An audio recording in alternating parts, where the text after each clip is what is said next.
He rose from shepherd boy to warrior king. God called him a man after his own heart. Israel had never known a greater ruler. And it came to pass, at the time when kings go forth to battle, Israel's army marched to war. But the king remained in Jerusalem.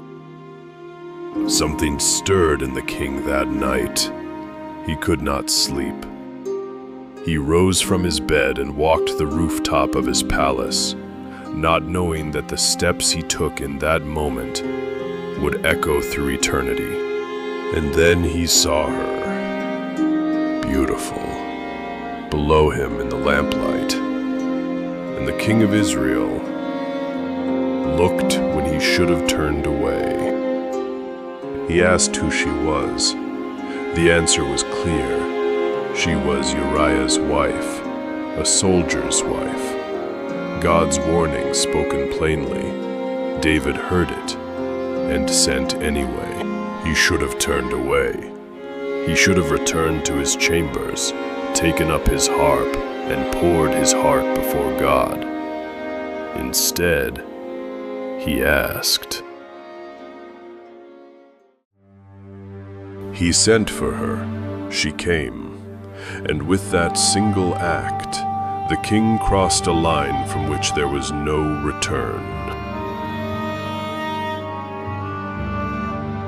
She had no power to refuse a king's summons. She walked into the palace that night carrying nothing but her obedience and her name.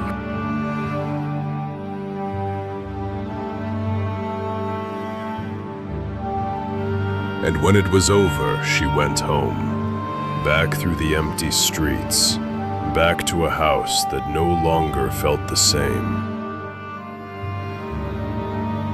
Days passed, then weeks, and then came a message that would shatter the king's careful silence. 3 words that changed everything. The king's mind moved quickly. If Uriah came home, if he returned to his wife, perhaps the child could be passed off as his.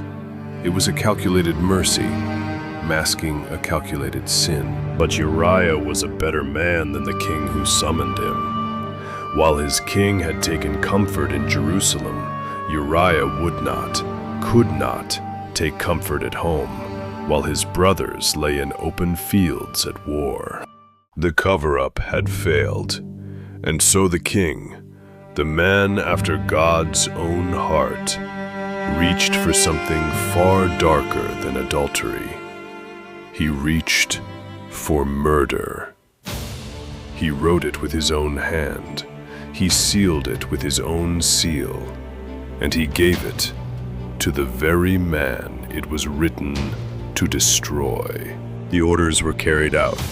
The soldiers pulled back, and Uriah the Hittite, faithful soldier, innocent man, died alone on the battlefield. Your Highness, the news. The king was told. He nodded. One as well as another. Life at the palace continued. But in the courts of heaven, a verdict had already been written. Bathsheba mourned her husband. Whatever had happened, Uriah had been her husband, and now he was gone. She wept for a man the king had stolen from her. When the mourning was done, David brought her to the palace. She became his wife. The sin was now sealed with a ring and covered with a crown. The palace was quiet.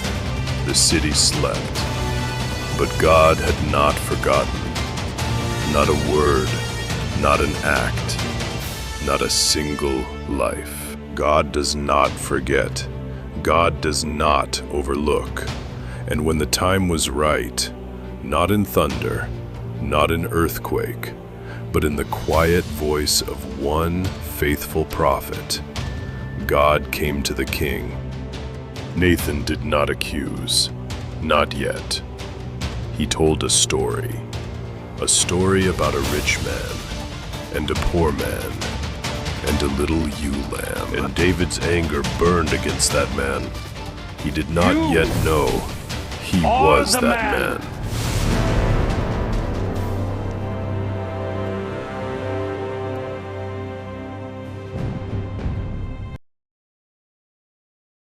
The mask fell. Every defense crumbled. And from the ruins of his pride came 5 words. God heard, God forgave, but forgiveness does not erase consequence.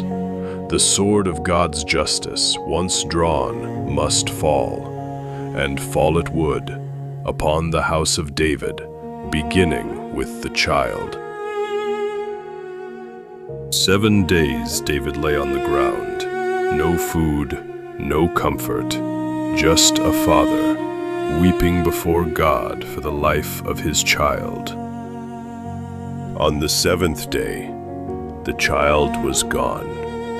The servants feared to tell him, but David already knew. He had seen it in their eyes. And then David did something no one expected. He rose, he washed, he went to the house of God, and he worshipped. From the ashes of his sin, David wrote the most honest prayer a human being has ever prayed to God. And God, who is rich in mercy, did not abandon David. From the very relationship where sin had entered came a son, and the Lord loved him. He was called Jedediah, beloved of the Lord. His name would be Solomon, and from his line, one day, would come the Savior of the world. The story of David and Bathsheba is not simply a story of sin. It is a story of what God does with broken people who return to Him.